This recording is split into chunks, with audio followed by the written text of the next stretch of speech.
Hola mis amados hermanos, ¿cómo están? Dios les bendiga. Hoy estamos en un domingo más de palabra aquí, pues llevándole lo que creo que el Señor pues nuevamente ha puesto en mi corazón, compartiéndoles y esperando pues que sea de mucha bendición para ustedes. Vamos a comenzar, vamos a pedirle al Señor en oración, si me pueden acompañar. Señor mío, Dios mío, te doy gracias por un día más de vida, gracias por este espacio que tú permites, que a través de la tecnología nos podamos conectar contigo, Señor, que podamos recibir tu palabra y que podamos acercarnos a ti, Señor. Te pedimos que tu Espíritu Santo nos dé revelación, Señor, que nos guíe, que esta palabra nos dé entendimiento para que la podamos comprender y que toque el espíritu de cada uno de nosotros y de cada uno de los que está viendo y que van a ver este video también en reprise, Señor. Te damos gracias, Padre, gracias, Hijo, y gracias, Espíritu Santo, la gloria es para ti. Amén, amén y amén. Bueno, mis amados, hoy, como les digo, traigo lo que creo que el Señor ha puesto en mi corazón y el tema de hoy se llama No hay plan B. Y ahí van a ver a qué me refiero con lo que estoy pues tratando de expresarles. Primera de Corintios, capítulo 2, versículos del 6 al 11. Es un poquito largo, ¿verdad? Pero dame paciencia. Vamos a leerlo. Vamos a ir viendo algunas cosas importantes acá, ¿sí? Primera de Corintios, capítulo 2, versículos 6 al 11.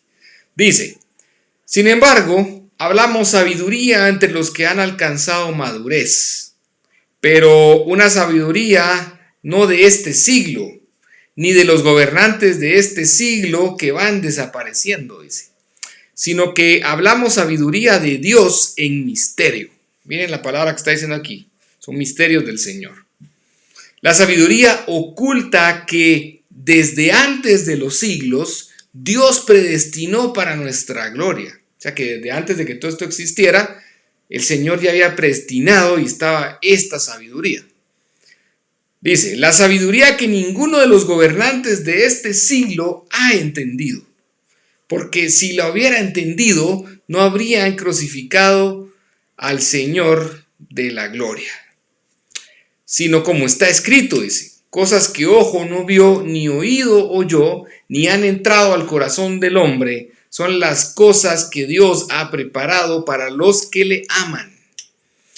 Pero Dios no las reveló por medio del Espíritu, porque el Espíritu todo lo escudriña, aún las profundidades de Dios.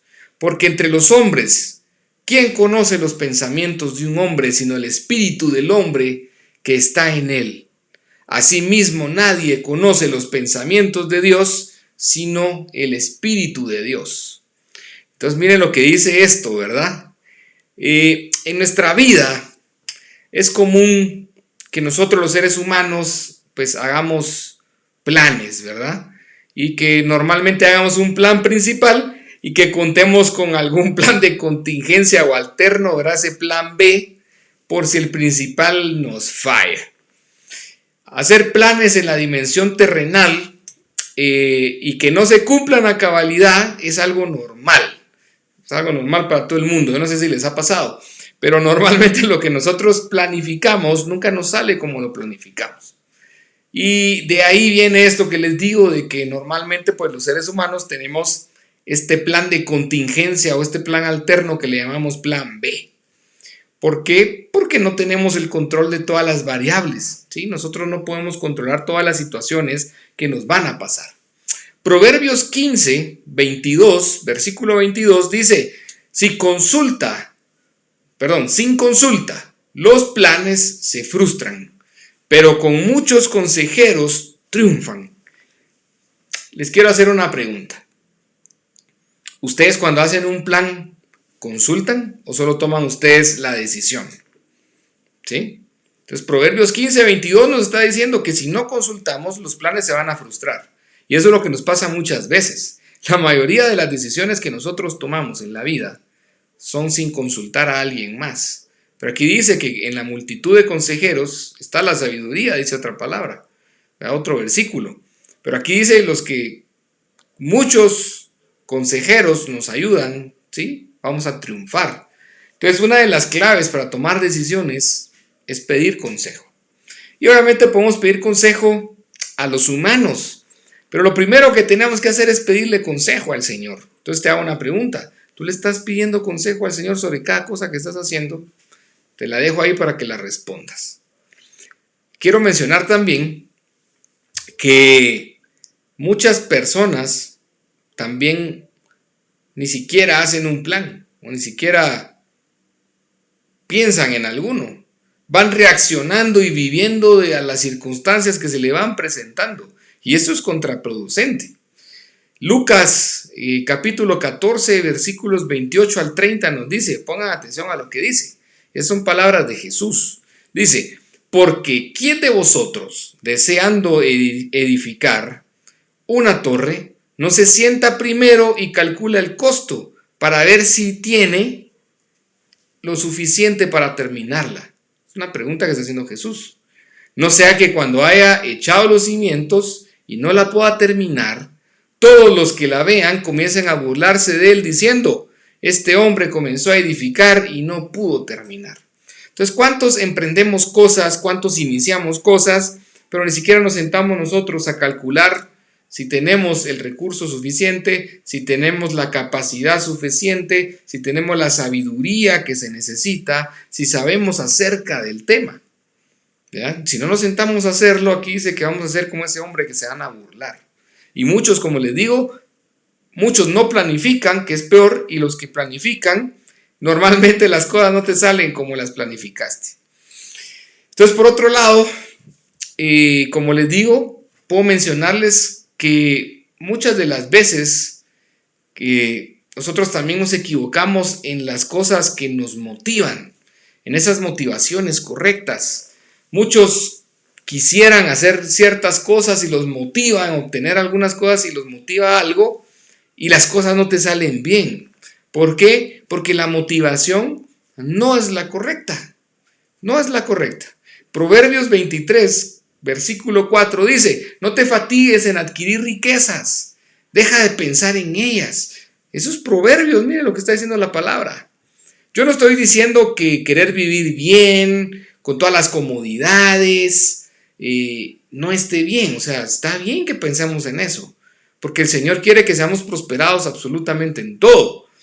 Pero que las riquezas, que el Dios Mamón sea tu principal motivo para accionar, eso es el error, ¿sí? Si nosotros nos centramos en las riquezas, en querer tener más, y no sabemos ni siquiera ni por qué queremos, solo simplemente para nuestros deleites, como dice la palabra, las cosas no te van a salir bien. Y deja de ver a un lado que a veces hay impíos, como dice la palabra, o gente que no hace las cosas bien y le va bien. Ese es otro trato aparte. Y como dice un Salmo 79, Asaf, que no le pongamos nosotros asunto a ellos.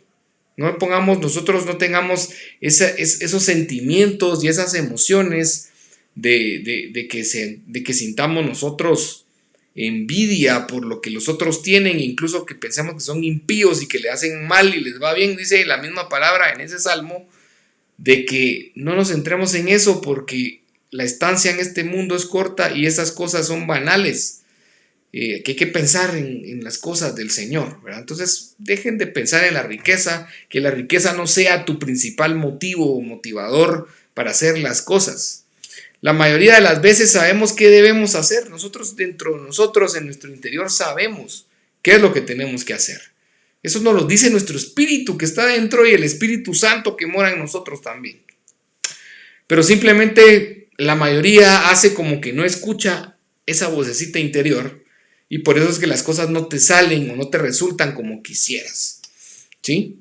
En el fondo, cada uno de nosotros, como les digo, sabemos que no somos solamente carne, somos triunos. Tenemos cuerpo, tenemos alma, tenemos espíritu, y este último es el que nos conecta directamente con el Señor. Pero nuestra naturaleza caída nos hace tender a ponerle oído, a ponerle atención a las cosas de la carne. Proverbios 19, versículo 21 dice, muchos son los planes en el corazón del hombre, mas el consejo del Señor permanecerá. Entonces todo esto que te acabo de mencionar es lo que pasa en el plano terrenal. Tenemos planes de contingencia, planes alternos, ese plan B por si el plan A no llega a ser o a salir como nosotros quisiéramos. Pero en el reino de Dios esto no ocurre. El Señor tiene el control de todas y cada una de las variables, de las cosas. Para Dios no existe plan B, por si las cosas salen como Él no las planificó. El Creador no falla en nada. Él tiene un plan único y un plan perfecto, ¿sí? Así como te decía la semana pasada en la prédica del domingo anterior, aunque nosotros centremos nuestra vista en los problemas del mundo, las situaciones que están pasando, los dolores y otras cosas que vivamos, el Señor sigue sentado en su trono. ¿Qué quiere decir esto? El Señor es más grande que todo lo que está pasando acá y Dios está permitiendo que esto pase porque es parte de su plan, tiene un propósito. Entonces el Señor no tiene otros planes, no tiene planes alternos. Miren lo que dicen estos 3 versículos que les quiero compartir. El primero es Jeremías 29, versículo 11. Miren qué dice. Porque yo sé los planes que tengo para vosotros, declara el Señor. Planes de bienestar y no de calamidad, para daros un futuro y una esperanza. Eso lo dice en Jeremías, en el profeta.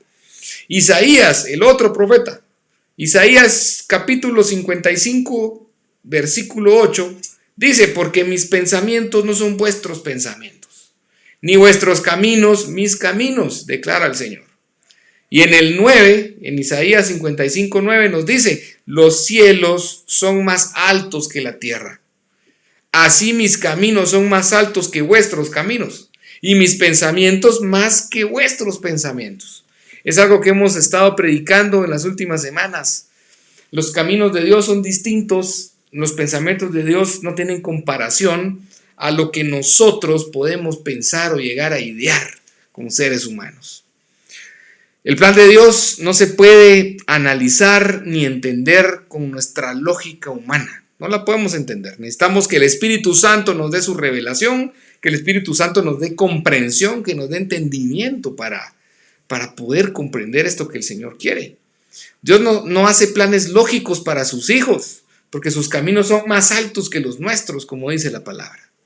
Aunque a veces las circunstancias que nosotros vivimos, aunque sean dolorosas como lo que estamos viviendo ahora o que hemos vivido en el pasado, o que sean injustas, en nuestra mentalidad lógica, en nuestra mentalidad humana, tienen un propósito, como he dicho siempre, Romanos 8:28, ¿verdad?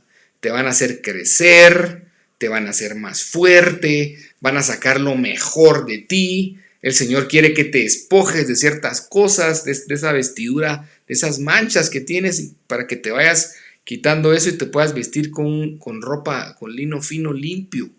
¿Sí? Son cosas que Dios permite que por muy dolorosas e injustas que sean, te acercan al Señor. Así que como dice Romanos 8:28, todo, absolutamente todo, aunque tú no lo creas, es parte del plan de Dios. Se murió no sé quién, sí, es parte del plan. Que fui a la quiebra, el Señor lo permitió. O sea, nosotros tomamos decisiones. Aquí como vamos a leer, el Señor, nosotros hacemos nuestros caminos y el Señor endereza nuestras veredas, dice la palabra. O sea que el Señor nos deja que tomemos decisiones porque nos dio libre albedrío, no somos robots autónomos, ¿verdad? Tomamos decisiones, pero el Señor siempre y cuando vayamos tomando decisiones conforme a ese plan que tiene, deja que las cosas transcurran. Pero si nosotros nos vamos yendo muy apartados de ese camino que tiene, nos vuelve a enderezar la vereda, ¿verdad? ¿Para qué? Para que el plan que Él tiene diseñado, predefinido, se cumpla. ¿Sí? Obviamente, como lo he dicho, la repercusión de tus decisiones, si cometiste un error, pues vas a tener la paga. Y si cometiste algo bueno, pues vas a tener la bendición. Entonces, igual de la misma manera, ¿verdad? Deuteronomio 31, versículo 8 dice, el Señor irá delante de ti, Él estará contigo y no te dejará ni te desamparará. No temas ni te acobardes.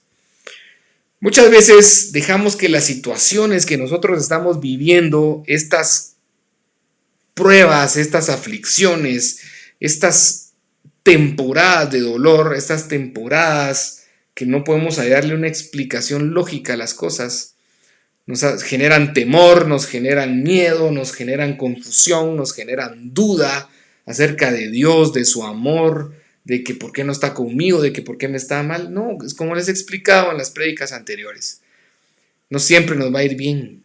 Vean a toda la gente exitosa en la Biblia. Ha tenido que pasar por el valle de sombra de muerte. Ha tenido que pasar por el desierto. Ha tenido que caer en una fosa, ya sea solos, en un lugar oscuro o en medio de leones. Ha tenido que pasar por Babilonia y desterrarse de todas sus cosas. Han tenido que pasar, ¿para qué? Para que podamos cumplir ese propósito que el Señor tiene. Así que recuérdate este versículo que te acabo de leer, Deuteronomio 31:8. El Señor siempre va delante de ti. Él siempre va a estar contigo. No te va a dejar y no te va a desamparar. ¿Sí? Entonces no tengas miedo, no te acobardes de nada, de nada. Primera de Pedro, capítulo 2, versículo 9 al 10. Primera de Pedro 2, 9 al 10 dice: pero vosotros sois linaje escogido, real sacerdocio, nación santa, pueblo adquirido para posesión de Dios, a fin de que anunciéis las virtudes de aquel que os llamó de las tinieblas, o sea, ese pecado con el que vivíamos, a la luz admirable de Cristo, ¿verdad? Pues vosotros en otro tiempo no erais pueblo, pero ahora sois el pueblo de Dios. No habíais recibido misericordia, pero ahora habéis recibido misericordia. Entonces ahora somos pueblo del Señor. Y aquí está en Primera de Pedro. Somos un linaje escogido. Somos real sacerdocio. Somos una nación santa y un pueblo que el Señor nos adquirió. No solo Israel, sino nosotros también. ¿Por qué? Por misericordia. ¿Por qué? Por gracia. No lo merecemos. Ya expliqué que es la gracia. No la merecemos, pero es por amor. El amor del Señor.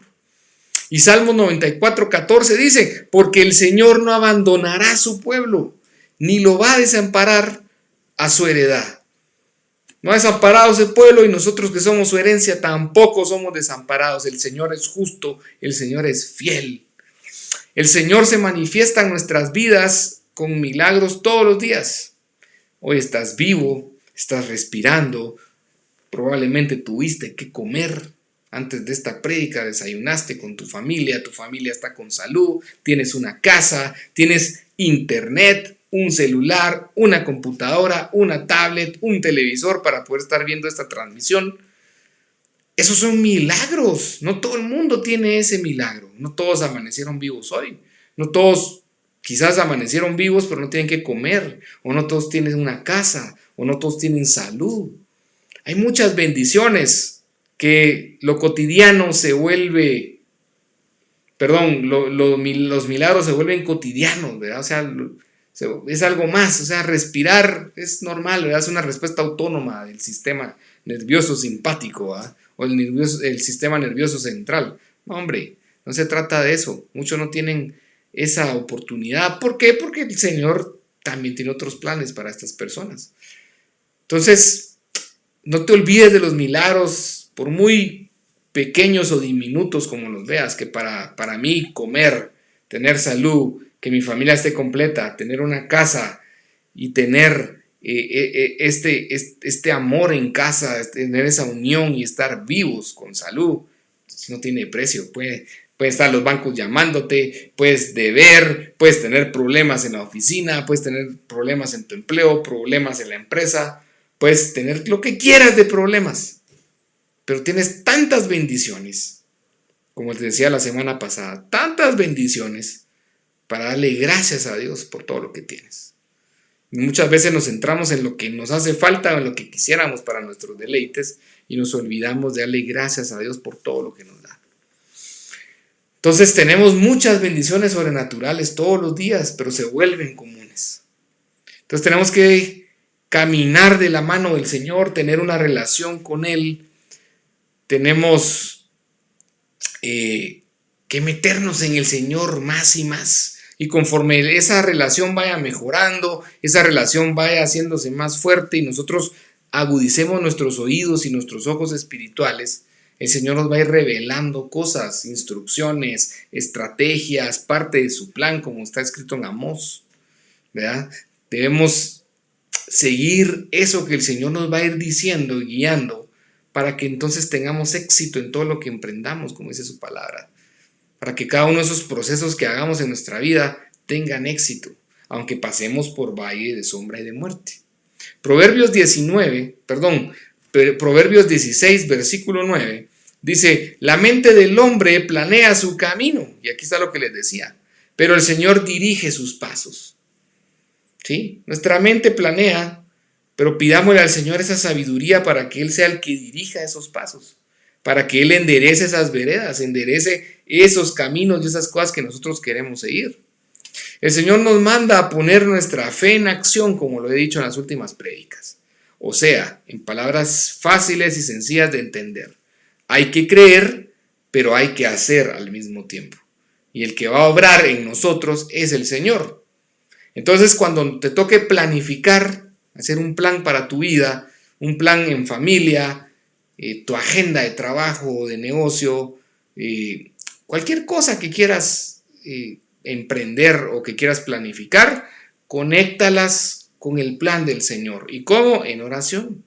Ponte a cuentas con el Señor, pídele que Él te guíe, que Él te revele esa estrategia, ese camino que tienes que seguir. La misma palabra dice que si cualquiera que sea falto de sabiduría, que la pida, y dice que el Señor la va a dar en abundancia. Entonces, conectémonos con el Señor. Conecta tu vida, tus planes, tu familia con el Señor, con sus planes. Entonces te va a ir bien, vas a prosperar en todo. Proverbios 16, versículo 3 dice: encomienda tus obras al Señor y tus propósitos se afianzarán. Más claro, encomienda tus obras al Señor y tus propósitos se afianzarán. O sea, se van a lograr lo que tú estás proponiéndote, pero tienes que encomendarte al Señor. Salmo 143, versículo 8, dice: por la mañana hazme oír tu misericordia, porque en ti confío. Enséñame el camino por el que debo andar, pues a ti vuelve mi alma. Ahí está también claro. Yo le digo que siempre hay ciertos versículos que realmente uno los lee, los siente en su espíritu, en su alma, y no hay nada más que leerlas de verdad. El Señor, no hay nada comparado con el Señor y con servirle. Así que sigue luchando, sigue confiando en el Señor. Recuerda que con Dios se obtiene siempre la victoria. ¿Sí? Ahí está escrito: el Señor es Jehová de los ejércitos. Él nunca va a perder. El Señor tiene la victoria. Ya les dije yo, nosotros decidimos: o estamos con el Señor y queremos una eternidad con Él, o estamos con el enemigo y tenemos una eternidad con Él. Nosotros decidimos. Así que, mis amados, Josué 1:9, ya lo saben, dice: no te lo he ordenado yo, sé fuerte y valiente. No temas ni te acobardes, porque el Señor tu Dios estará contigo donde quiera que vayas. Yo no es porque me llame Josué, ¿verdad? Pero mi mamá dice que yo tengo un propósito y que por algo me puso Josué. Yo la bendigo y le doy gracias. Y a Josué le cambiaron el nombre porque no se llamaba Josué. Pero este versículo de Josué 1:8 y Josué 1:9 es algo que ha marcado mi vida. Yo, Josué, en lo personal se los digo. Y aquí yo me tomo como que si de verdad, pues yo no puedo compararme con ese Josué de la Biblia, pero sí tomo ese versículo como que si fuera para mí, y yo escucho cuando Dios me dice: no te lo he ordenado yo, sé fuerte y valiente. Yo estoy pasando por problemas, estoy pasando por situaciones, estoy pasando por muchas aflicciones, pero yo me recuerdo de esto y digo: tengo que ser fuerte, tengo que ser valiente.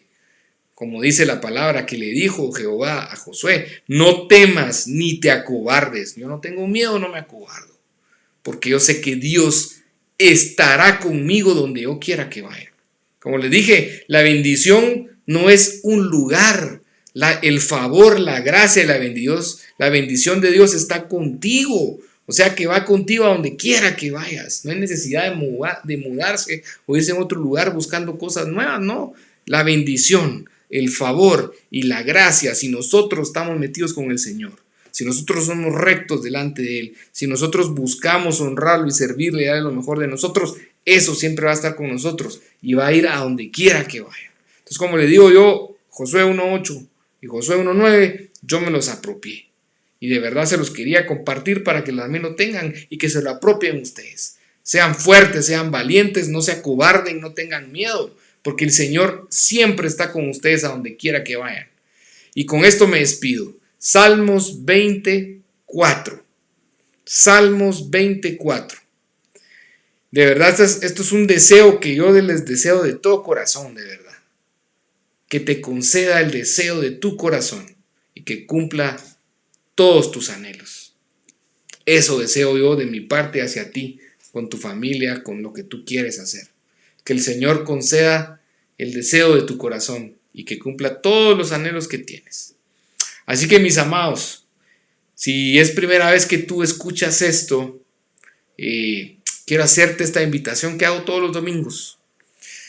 Si tú quieres, si has sentido que el Señor te tocó, que el Espíritu Santo tocó tu espíritu, que tú quieres dar esa oportunidad al Señor de abrir tu corazón y que pase a vivir contigo. Repite conmigo estas palabras y solo eso tienes que hacer. No tienes que pagar, no tienes que hacer nada, no, es por gracia. No tienes que hacer nada, no hay que hacer penitencias, no hay que hacer absolutamente nada. El Señor es por gracia, su amor es infinito. Solo repite conmigo esto. Señor mío, Dios mío, te doy gracias porque hace más de 2000 años diste tu vida en la cruz por mí. Gracias por ese sacrificio que tú hiciste tan grande de amor que no tiene comparación. Gracias porque tú en esa cruz clavaste mis pecados pasados, presentes y futuros. Gracias porque por ti y por ese sacrificio yo ahora tengo ese regalo de la salvación eterna y poder estar contigo, Señor. Te doy gracias porque hoy queda escrito mi nombre en el libro de la vida. Y yo sé que pase lo que tenga que pasar, yo voy a estar ahora contigo y tú estarás conmigo. Gracias, Señor, yo te acepto como mi único Salvador. Tú eres mi único Dios. Te doy gracias, Señor, y prometo que a partir de hoy voy a poner todo lo que esté en mí, mis esfuerzos para poderte agradar, para poder llegar a esa estatura que tú buscas de mí. Es lo mínimo que yo puedo hacer para agradarte y darte gracias por todo eso que tú has hecho por mí. Gracias, Señor, en el nombre de Jesús. Amén. Y también les hablo a mis amados que ya conocieron al Señor, pero pues que por X o Y razón pues, se han alejado. Como les he dicho, pasan cosas en nuestra vida, pasan situaciones, pero como lo he dicho y no me voy a cansar de repetirlo, no es Dios con el que te tienes que pelear. El Señor no tiene nada que ver. El Señor está aquí y nosotros, la gente o alguien que nos provoca algo, reaccionamos en contra de Dios. Murió alguien y pensamos que Dios es el malo. Quebramos, pensamos que Dios es el malo. Nos separamos o nos divorciamos, pensamos que Dios es el malo. A tu hijo le pasó algo, piensas que Dios es el malo. Y cualquier cosa mala que te esté pasando, te agarras pelea y pleito con el Señor, porque en tu lógica mental humana no sabes los planes que Él tiene. Quizás te libró a tu familia de algo o cumpliste parte del propósito que tenías que hacer. No sabemos, ¿verdad? Pero no te pelees con el Señor. Y si alguien te ofendió, si alguien te hizo daño, recuérdate que no es la persona. Efesios 6, 11, 12 dice, la lucha no es contra carne ni sangre, sino contra huestes, principados, demonios, celestiales, angelicales, pero de las tinieblas. ¿Verdad? Todos los enemigos, todo el enemigo y su séquito. Contra ellos es una guerra espiritual. Así que no agarres onda contra las personas. A veces no son ellos, son tan influenciados por algo más allá que a veces uno no comprende o no entiende o no quiere creer, pero que sí existe. Así que no te pelees con el Señor, no tiene la culpa. Ve a doblar rodillas ahorita que termine esto, ponte a cuentas, dile Señor, perdóname porque yo me alejé de ti, quiero regresar a ti, Señor. Quiero cambiar mi vida y quiero que me des esa oportunidad. Una oportunidad más, Señor, ayúdame por favor y vuélvete a meter, porque de verdad estamos en las últimas que el Señor permite. Yo sé que muchos ahorita se ríen, ¿verdad? Ahí cada quien, ¿verdad? Pero de lo que te digo está escrito, se está cumpliendo, se ha cumplido y se va a cumplir. Así que hay que seguir creyendo en el Señor. Así que toma tu espacio, vete a poner a cuentas con el Señor y regresa, de verdad por amor. Y en mis amados que siguen ahí luchando, que seguimos peleando hombro con hombro, que seguimos ahí luchando para seguir adelante y metiéndonos más en el Señor, creyéndole a Él, sigamos adelante. No dejemos que nada ni nadie nos siembre duda, que nada ni nadie nos meta temor, que nada ni nadie nos aleje de la presencia del Señor, porque Él sigue ahí, como les decía, y nosotros somos los que nos alejamos. No permitamos que nadie se interponga en nuestra relación con el Señor. Y sigamos luchando. Así que, mis amados, yo le pido al Señor que bendiga tu vida. Yo bendigo tu vida en el nombre de Jesús. Bendigo tu entrada, bendigo tu salida, bendigo a tu familia, bendigo a tus hijos, bendigo tu salud, bendigo tu economía, bendigo tu alacena, que sea multiplicada como esos panes y esos peces en el nombre de Jesús. Como dijo Jesús, gracias, Padre, por esa provisión que tú diste. Que el Señor haga resplandecer su rostro sobre ti, que haga que tu salud aumente, que seas vigoroso, que tengas fuerzas sobrenaturales tú y tu familia, que la plaga no entre a tu casa y que jamás te haga falta nada y que te sigas metiendo en el Señor. Así que, mis amados, nos vemos el martes para orar en la noche. Ya saben, 8:15 abrimos el espacio en Facebook Live para orar juntos. Miércoles nuevamente en Sustentados y nos vemos el próximo domingo. En una palabra que el Señor nos ponga, no sé qué será, pero el próximo domingo sabremos. Así que cuídense mucho, que tengan un bendecido domingo, el Señor me los bendiga, me los guarde, cuídense mucho y nos vemos en los siguientes espacios que abramos. Bendiciones, mis amados.